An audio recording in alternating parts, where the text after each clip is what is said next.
नमस्कार विद्यार्थ्यांनो, सहज शिक्षण यूट्यूब चॅनलवरती तुमचे स्वागत आहे. तर विद्यार्थ्यांनो, आज आपण इयत्ता 6वीचा विषय आहे समाज अभ्यास म्हणजे सामाजिक शास्त्र, यामध्ये इतिहास आणि भूगोल या दोन विषयांसाठीचा तुमची जी आकारिका मूल्यमापन चाचणी परीक्षा क्रमांक 1 ही जी परीक्षा आता तुमची लवकरच जवळ आलेली आहे. तर या विषयाचा पेपर कसा असणार आहे, त्याला एकूण किती मार्क्स असणार आहेत, ओके.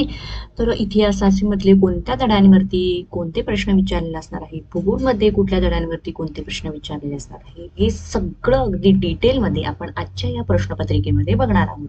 तर विद्यार्थ्यांनो, तुमची आकारिका चाचणी परीक्षा क्रमांक 1, त्यालाच आपण प्रथम घटक चाचणी असं म्हणतो. याच्यासाठीचा हा प्रश्नपत्रिका ही आहे. ओके, तर ही जी प्रश्नपत्रिका आहे ही सराव प्रश्नपत्रिका आहे. फॉर रेफरन्स मी तुम्हाला ही देत आहे. तर विद्यार्थ्यांनो, व्हिडिओ हा एंडपर्यंत नक्की बघा, कारण या प्रश्नपत्रिका हा व्हिडिओ बघितल्यानंतर तुम्हाला एक छान असा कॉन्फिडन्स येणार आहे. तुम्हाला प्रश्न कशा पद्धतीने सोडवायचे, त्याला मार्किंग सिस्टीम कशी असणार आहे, या सगळ्याचा कॉन्फिडन्स येणार आहे. तसेच जर चॅनलवरती तुम्ही नवीन असाल तर चॅनलला पटकन सबस्क्राईब करा, कारण इतर विषयांचे सुद्धा आपल्याला पेपर बघायचे आहेत. त्यासाठी खाली जो बेल आयकॉन दिला आहे, बेल आयकॉनवरती बटन प्रेस करा, म्हणजे जेव्हा त्या विषयाचा पेपर अपलोड करेन त्याचा तुम्हाला तेव्हा नोटिफिकेशन मिळेल. Okay, so let start. तर हा जो पेपर आहे हा एकूण 20 गुणांचा असणार आहे.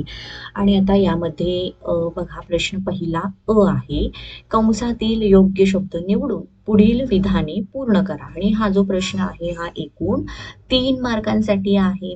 आणि कंसामध्ये शब्द काय दिलेले आहेत बघा, रावी, बुर्ज, अंदमान व निकोबार, वड आणि लक्षद्वीप. ओके, तर यातला पहिला प्रश्न, बंगालच्या उपसागरात ही भारतीय बेटे आहेत. तर याचं उत्तर आहे अंदमान निकोबार. त्यानंतर दुसरा, प्राचीन भारतात मानवाने लिहिण्यासाठी बुर्ज वृक्षाच्या सालींचा उपयोग केला आणि त्यालाच बुर्जपत्रे असं म्हणतात. आणि आता तिसरं, पंजाब मधील नदीच्या काठी हडप्पा हे शहर वसले आहे. आणि यातलं उत्तर आहे रावी नदीच्या काठी. ओके, सो पहिला प्रश्न आपला पूर्ण झाला, जो 3 मार्कांसाठी होता. पुढे आपण बघूयात प्रश्न. पुढील साधनांचे भौतिक, लिखित आणि मौखिक साधने यात वर्गीकरण कर. तर हा सुद्धा प्रश्न 3 मार्कांसाठी आहे. काय काय दिलेलं आहे बघा, ताम्रपट, शस्त्रे, लोककथा, किल्ले, पुराण ग्रंथ, मणी, भजन, पोवाडे, मातीची भांडी. तर आता भौतिक साधनांच्या मध्ये काय काय येणार, तर त्याच्यामध्ये येणार शस्त्रे, त्यानंतर किल्ले,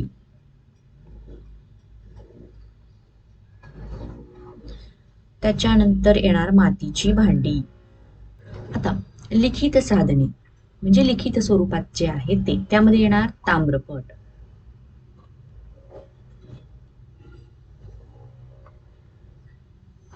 ओके. त्यानंतर येणार पुराण ग्रंथ,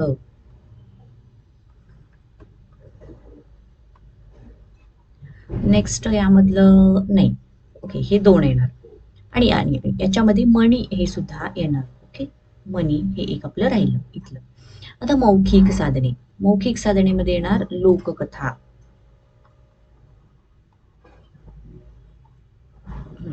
त्यानंतर येणार भजन, त्यानंतर येणार पोवाडे. ओके स्टुडंट, तर अशा प्रकारे आपण भौतिक, लिखित आणि मौखिक साधने यांच्यामध्ये वर्गीकरण केलं आहे. चलो, हा प्रश्न तर आपला कंप्लीट झाला. आता पुढचा प्रश्न बघूयात. प्रश्न दुसरा खालील प्रश्नांची एका वाक्यात उत्तरे लिहा.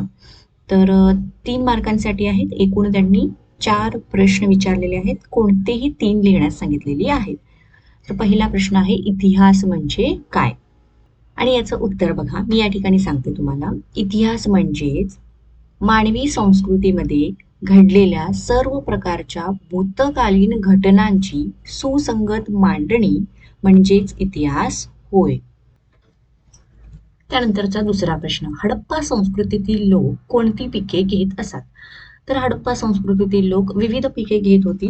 त्यामध्ये गहू, सातू, त्यालाच बार्ली असं म्हणतात. त्याचबरोबर वाटाणा इत्यादी पिके घेत होते. त्याचबरोबर त्यांना कापूस हे पीक सुद्धा माहीत होतं. आता तिसरा प्रश्न आहे, सुरुवातीच्या काळात नोंदी करण्यासाठी माणूस कशाचा वापर करीत असे? तर त्यासाठी ताम्रपट किंवा भूर्जपत्रे, खापरे, कच्च्या विटा,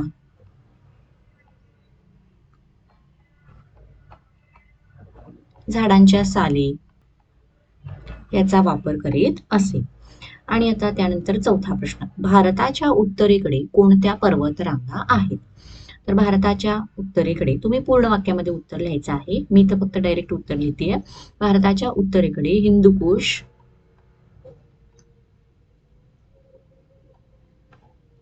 व हिमालय पर्वतरांगा आहेत. तुम्ही पूर्ण वाक्यात उत्तर लिहायचं आहे. ओके. ते आता पुढचा प्रश्न ब, यामध्ये 1 गुणांसाठी हा प्रश्न विचारला. हे 2 प्रश्न विचारलेत.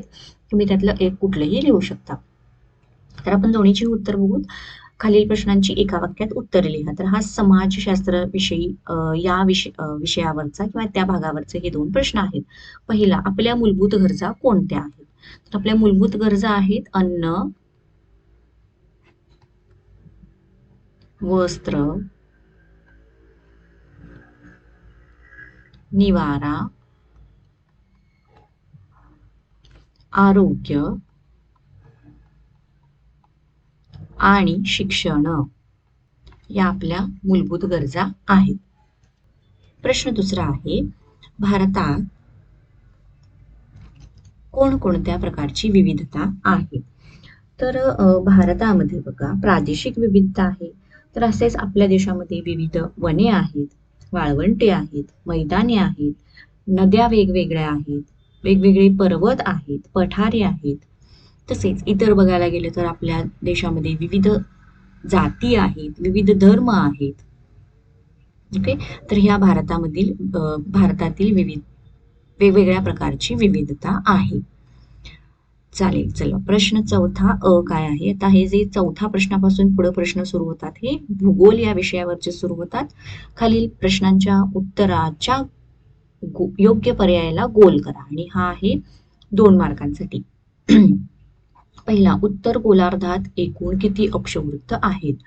ऑप्शन बघा, 90, 89, 91 आणि बरोबर आहे 90.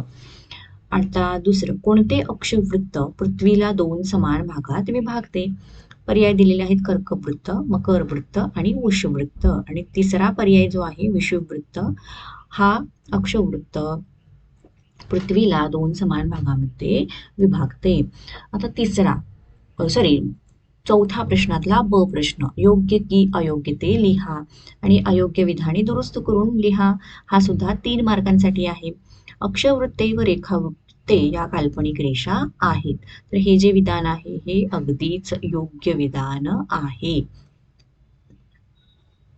त्यानंतर दुसरा, फक्त नकाशाद्वारेच एखाद्या रस्त्याचे स्थान सांगता येते. तर हे जे विधान आहे हे आहे अयोग्य.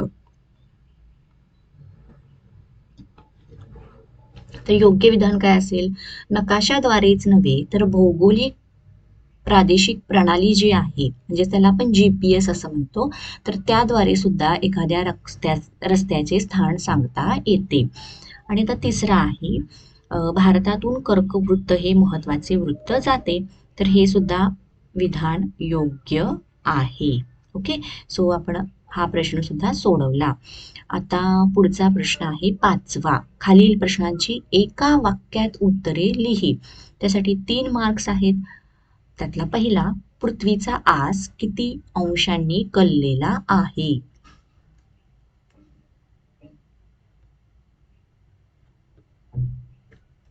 आणि विद्यार्थ्यांनो, याचं उत्तर आहे, पृथ्वीचा आस तिच्या सूर्याभोवतीच्या कक्षेच्या संदर्भात 23.5 अंशांनी कललेला आहे. तर इथं मी ते उत्तर लिहिते. ओके. तर हे झालं याचं उत्तर. आता दुसरं आहे, अक्षवृत्ते म्हणजे काय?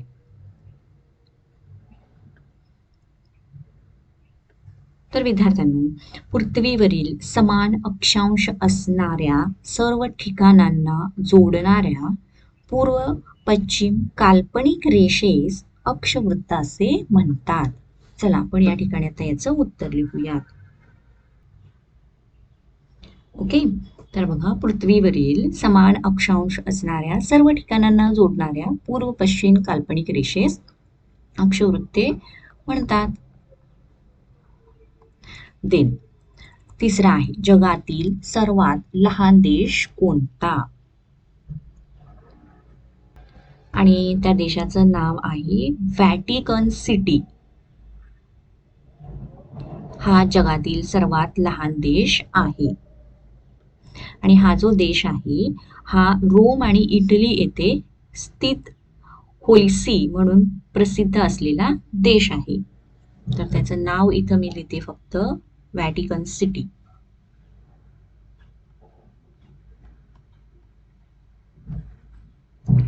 Vatican city.